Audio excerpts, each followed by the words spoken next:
谢谢大家。我中文不太好，所以我就用英文。Yeah, thank you everyone for being here.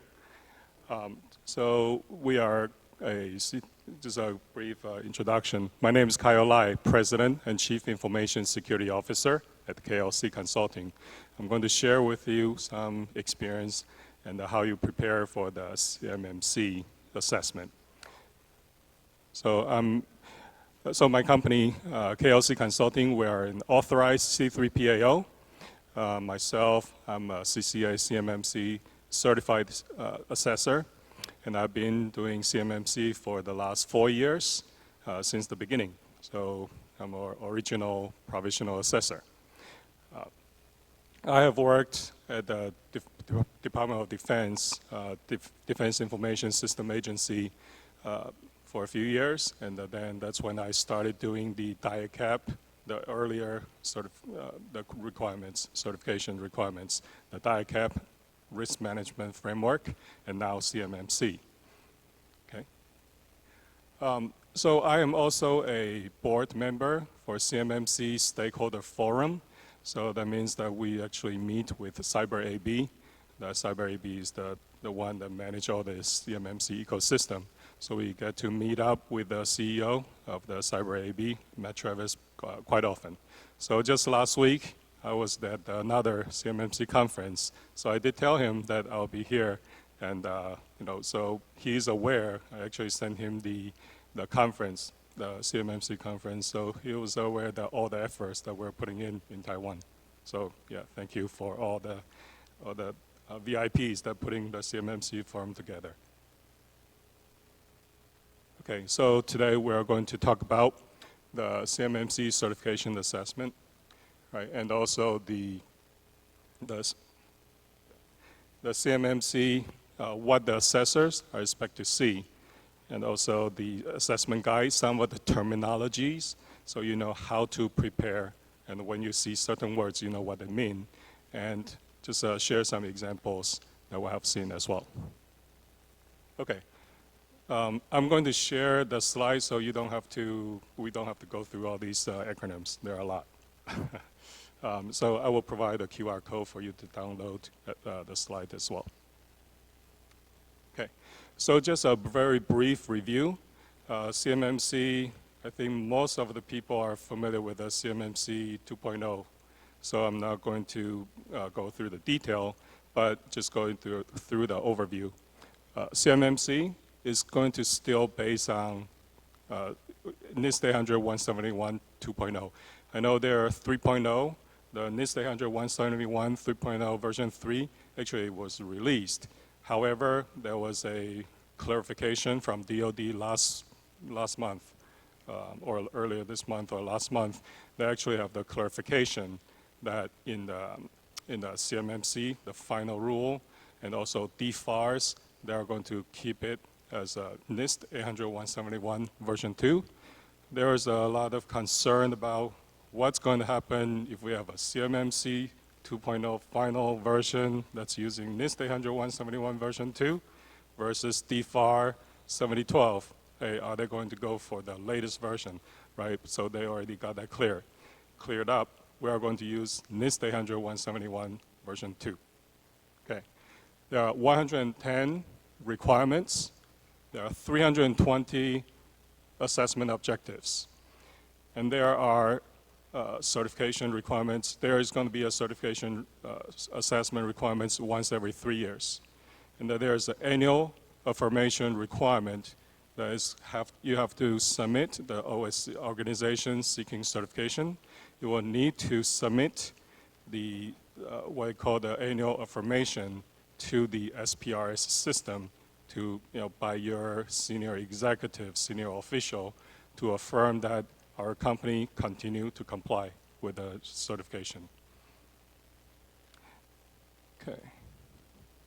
All right, so let's take a look at the certification assessor, what the certification process look like.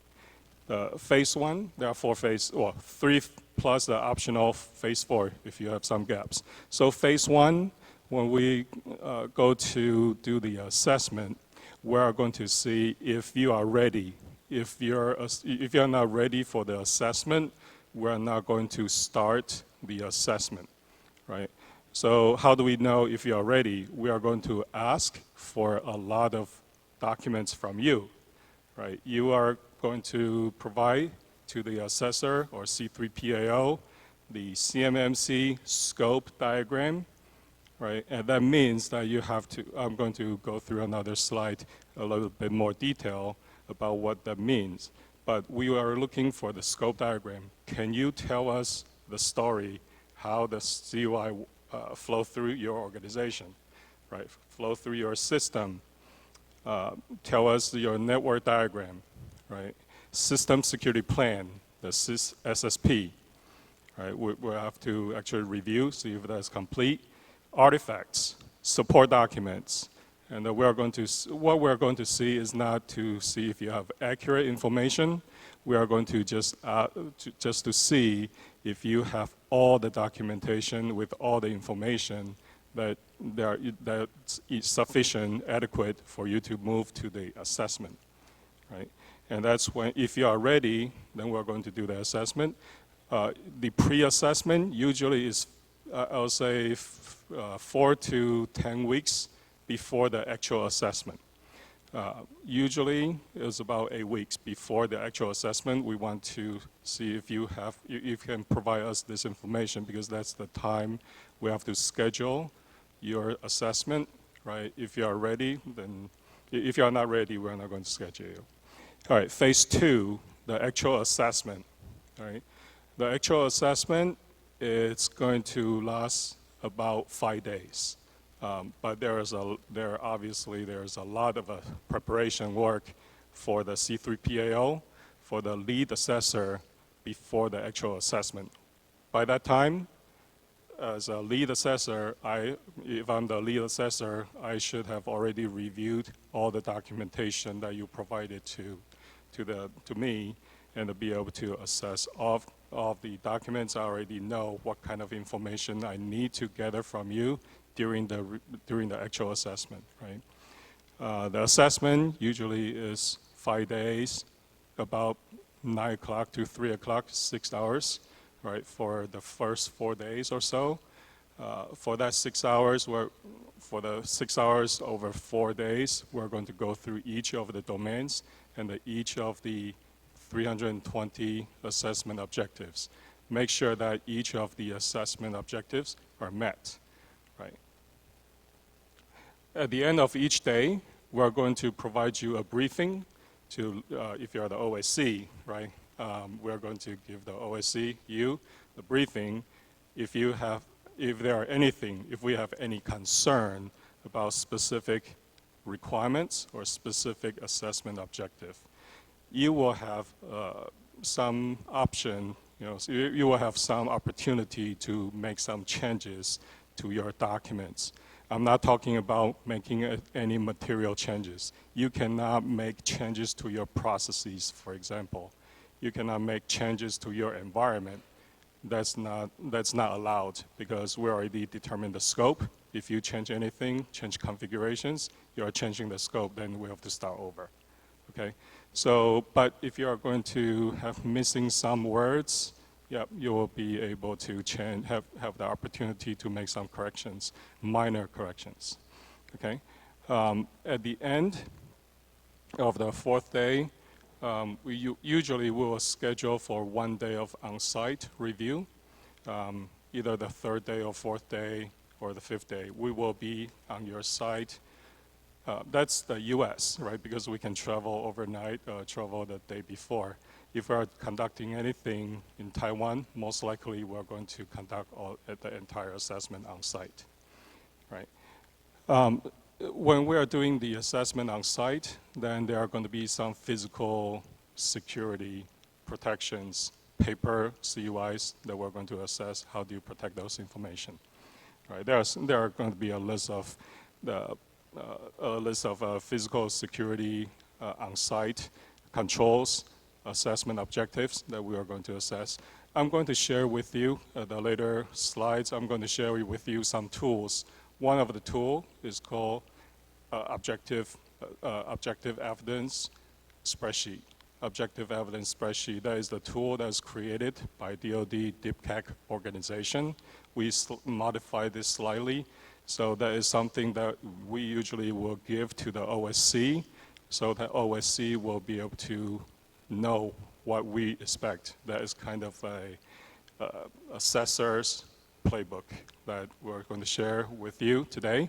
I'm going to share with you today, and then you will be able to see what the expectations are from the assessors. Okay. At the end of the 5th day, when we're done with the assessment, we're going to give you our outbrief. We're going to tell you exactly how many controls, how many requirements are met. If there are anything that's not met, we're going to tell you, yeah, these requirements are not met. And there are going to be some requirement, if you have anything that is not met, that means you have some gaps, right? And there are some, if you know the controls requirements, how they do the SPR score, there's 1 point, 3 point, and 5 points. 3 and 5 points, they are not allowed. Certain 1 points, they're allowed to have the gaps, right? So you will be able to put it under your POEM, plan of action and milestone. So if you are allowed, if the gaps are allowed, we will be able to create the plan of action and milestone. And that's when the CMMC rule is finalized, we will be able to give you a conditional certification. And the conditional certification, that means you will need to remediate all the gaps on the POEM within 180 days. If you finish everything within 180 days, remediate it, you can call the original C3PAO, like us, be able to assess and make sure that, okay, if all the POEM items are remediated, we will be able to convert that conditional certification to the final certification, right? If you did not finish the remediation within 180 days, you have to start over, right? Because that's a very strict requirement. Okay, and also if you have any gaps that are not allowed, then most likely you have to start over. Okay, so that is right now that is what it says in the proposed rule. Most likely it's not going to change too much in the final rule. Okay, and also the reporting. After we are done with the assessment, we usually will give you a final report, the official report, besides the actual outbrief. The actual report we're going to give you probably 2 weeks, usually is within 2 weeks. And that will give you a very clear report in terms of like how did you do. If you are all done, if you have 110 points, the perfect score is 110 points, right? If you have 110, score of 110, that means you passed everything is met. Then when the CMMC rule is finalized, we are going to send all this information to DoD. They're going to record everything into the EMAS. There's a system managed by DoD, Department of Defense. That's an EMAS system. They're going to record, and they are going to update the record saying that you already have the CMMC Level 2 certification. Okay. Phase 4 is if you do have any POEM items. That is the part that we will be called in to do the POEM closeout. And if you are successful, we'll convert that conditional certification to the final certification. Okay. And these are some of the information that we're looking for, right? System security plan. In the system security plan, we're looking for the scope and boundary diagram. Right? And you really have to refer to the CMMC 2.0 scoping guide because there are 5 types of assets, right? CUI asset, security protection asset, contractor risk managed assets, specialized assets, and out-of-scope assets. You have to color code in your diagram, right? So it's very clear, and when you are doing your hardware and the software inventory, you have to label it to see what kind of assets type is for that specific hardware and software inventory.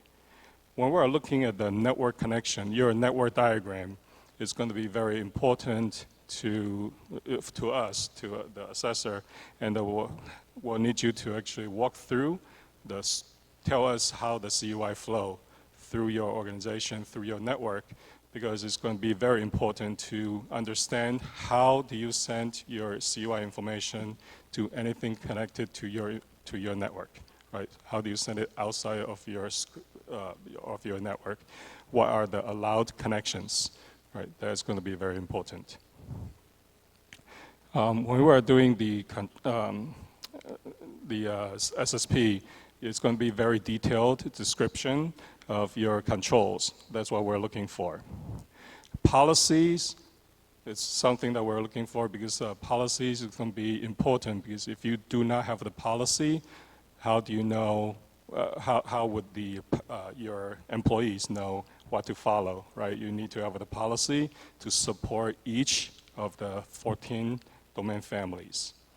And the support documents, these are processes, procedures, for example, change management process, right? How do you do your incident response? How do you do your password change or actual onboarding, right? If you have a new user, how do they do the onboarding? How do you do the background check, right? So those are the processes, procedure documents that you're looking for. For us, when we are doing our preparation, because as a C3PAO, we also have to go through this process, right? It's good to be on the other side, actually doing the assessment, but we actually have to go through this process, and the DIPCAC have to go through the same process, doing the audit for us as well. So it took us about, I'll say about 9 months to get ourselves ready, and we have probably about 50 some other somewhat documents that we have to prepare, right? And yeah, it is a very grueling process for us, and I have to really go through each document and to make sure that everything is spelled correctly, right? That was really before the ChatGPT, so I cannot really use that to help me before. But now, you still have to be careful, but you just have to make sure that a lot of the wording, the documents have to be approved, have to be signed, and dated, version control, everything, right? Many of you have gone through the ISO 9001, just follow that process, right? Artifacts, the screenshots, configurations, yeah. So you're going to create a lot of screenshots as artifacts. Whenever you show that you have this, for example, like the password configuration, there's a 14 minimum length. You want to take a screenshot, say we have that configuration. But that doesn't mean that the assessor will not ask you to say, go to that specific screen and to show me, because they also want to have the demonstration as well, right? And to ensure that the demonstration of the control, ensure your control is effective. And we already talked about the on-site. On the SSP, I just want to mention the last 2 points, right? SSP, if you do have managed service providers, cloud service providers, that means that you are going to have some inheritance. For example, if you are using your cloud service providers like Azure, AWS, Google Cloud, you are not going to worry about the physical security. Why? Because that's your cloud service provider's job, right?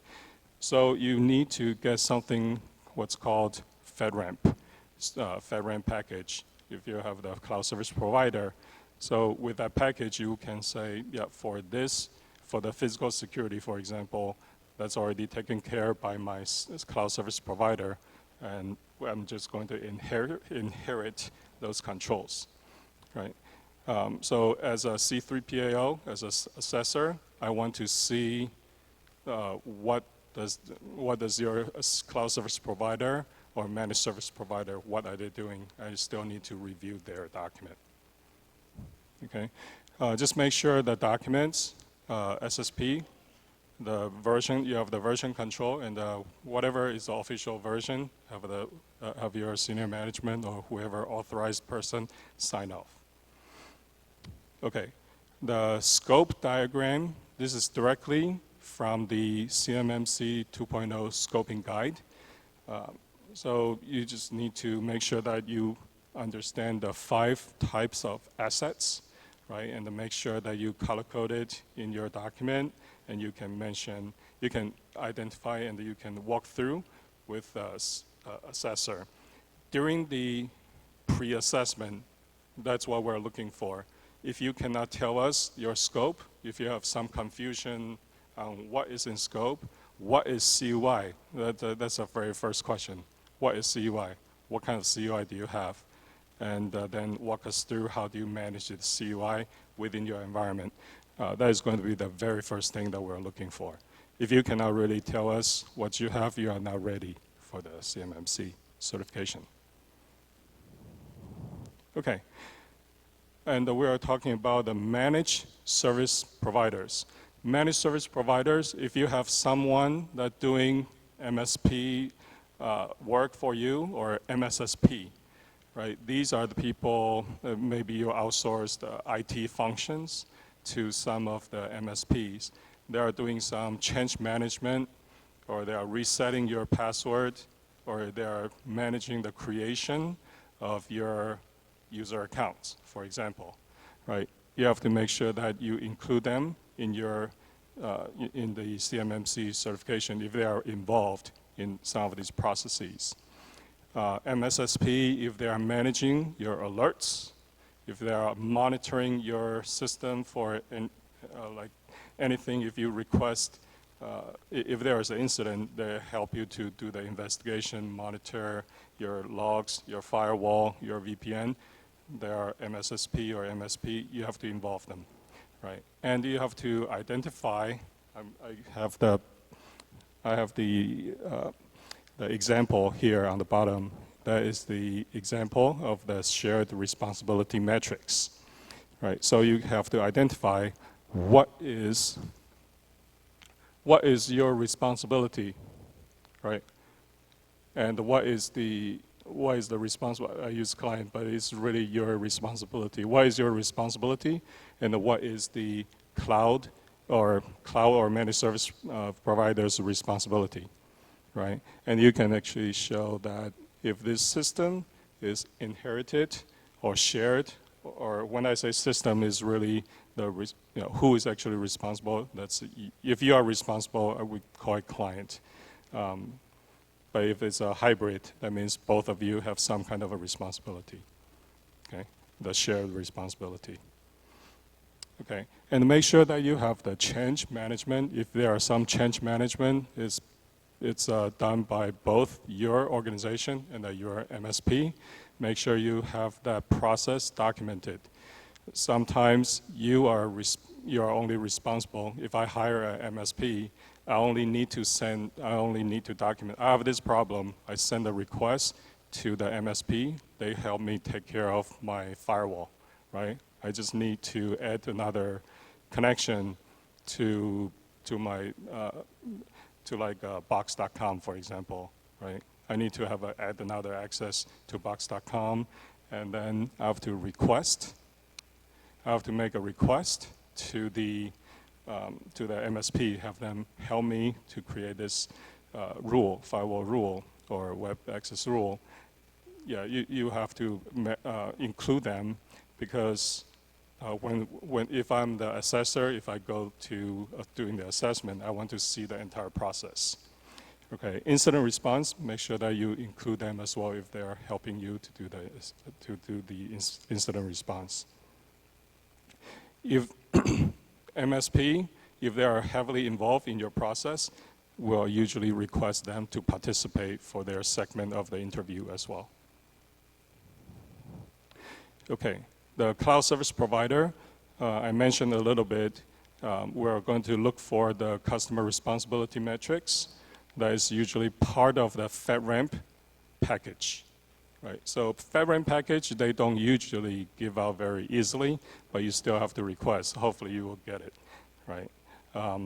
Microsoft, they got a little bit clever. So Microsoft, if you are using Azure, there is something called Azure Placemat. They give you this Azure Placemat. This is free to download. It will give you an understanding in terms of what is your responsibility versus their responsibility by all the products they have. So that is acceptable. But you really have to work with your cloud service providers to get the shared responsibility metrics, customer responsibility metrics. Okay, supporting artifacts, you have to make it easy for the assessors, because if you only want to share with the assessor, like the date, for example, share the date of share the date of the log. Like the log may be 8 pages, right? But you only want to show me the date at the very last page. Just make sure that you put in the highlight, the date. That's what you want to show me, because if you don't do that, I have to go through 8 pages to find what I'm looking for. It's going to be very stressful for the assessors. And I'm friendly, but if you are not, if you have some assessor now is a friendly, they might get pissed off if they do not have an easy way to identify what they're looking for, right? So help yourself by helping them. So just an example, just make sure that you include the requirement number, the assessment objective, right? And also your company name. Assessors, they do a lot of assessments. And I'm pretty organized, but just in case you have an assessor that are not as organized, you make sure that you have your company name in there, so it's not going to get mixed up with other companies, right? And they just describe what's the purpose, and also the date of the collection of your artifacts. Okay. This one is just to identified, verified, and the controlled. I'm going to just go through very quickly. Identified, that means you have a list. If I'm looking for a file, for example, the list of connections, that means you have the list of connections. That's what I'm looking for. It's been identified. You have a list of controls. You have a list of network connections, right? Verified, that means you have somebody look for it and authorized. Say these are the list of connections that's been approved. And the very last two, the controlled and limit and control, that means that you have something like a firewall to actually control the access to the outside network. These are straight from the assessment guide, so I'm not going to go through them very quickly because the time is a little bit limited. Assessment methods: examine, interview, and test. Assessors usually will do 2, but maybe 3 type of assessment. Examine means I'm looking at the document. Interview to gather the information from people, but test to demonstrate. Okay. This is what I'm talking about, the assessment objective list, but don't use this QR code. I'm going to show you this QR code. Use this one to download, okay? These are the 5 tools that will be able to you will be able to download, and the assessment objective list is also on this tool list that you can download. And it's going to be very useful for you because it's going to help you prepare and meet the assessor's expectation. I know I only have so much time, but hopefully these tools will help you. And here are my contact information. Thank you.